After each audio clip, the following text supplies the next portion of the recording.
Okay, so there's two different things in regards to the NFC West that I want to get into, and neither are playoff teams. Let's start with Sean McVay. Okay, so Sean McVay had been floated about for the last couple weeks that, he could go do TV. He looks miserable. Rams aren't very good.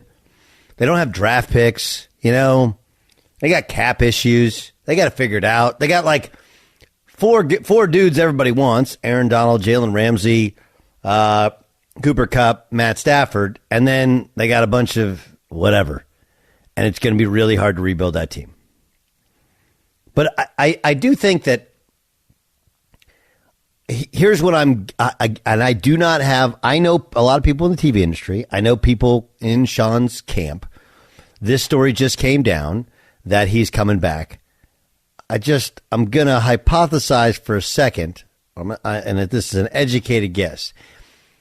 What was the guy, Fred Thompson, right? Remember Fred Thompson? He was actually he became a senator, but he oftentimes played a senator in movies. So Fred Thompson was a famous actor, became a senator. And one of my favorite movies, and honestly, one of the reasons I watched the TV show Jack Ryan on Amazon is because I was a big Clancy guy. Loved Tom Clancy. And in the movies, in the Clancy movies, books that were made into movies, Hunt for Red October is my favorite. One, I love Clancy. I like the Jack Ryan character.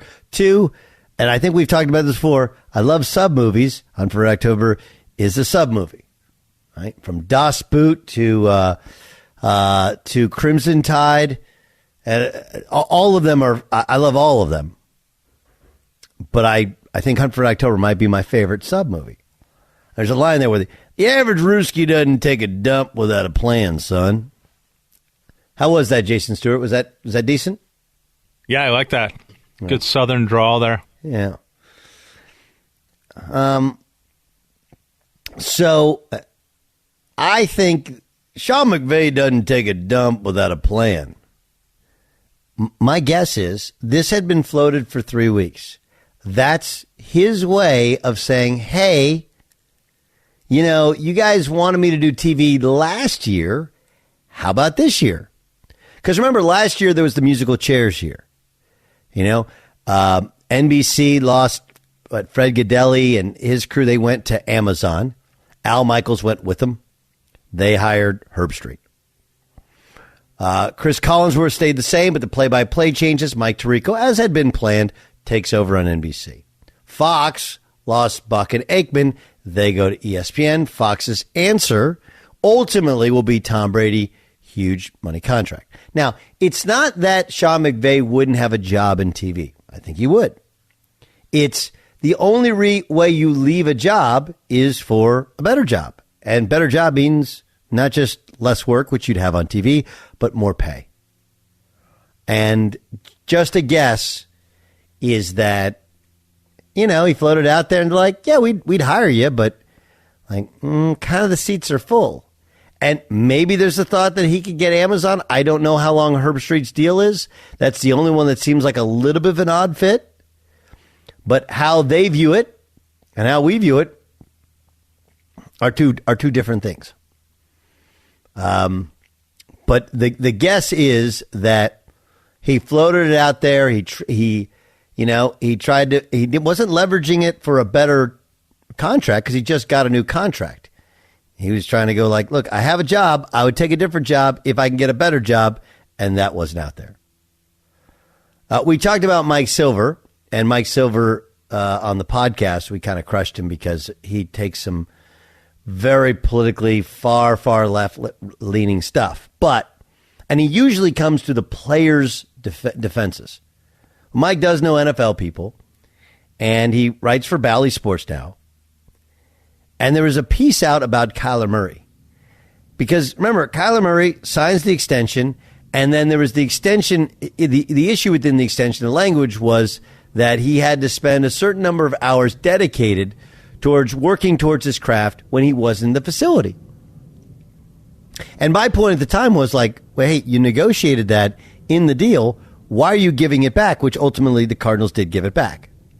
He didn't have a particularly good year. Then he got hurt. They didn't have Nuke Hopkins the first 6 games because he was out with a PED positive test. And Nuke Hopkins doesn't practice. He never has. He's not a big practice guy.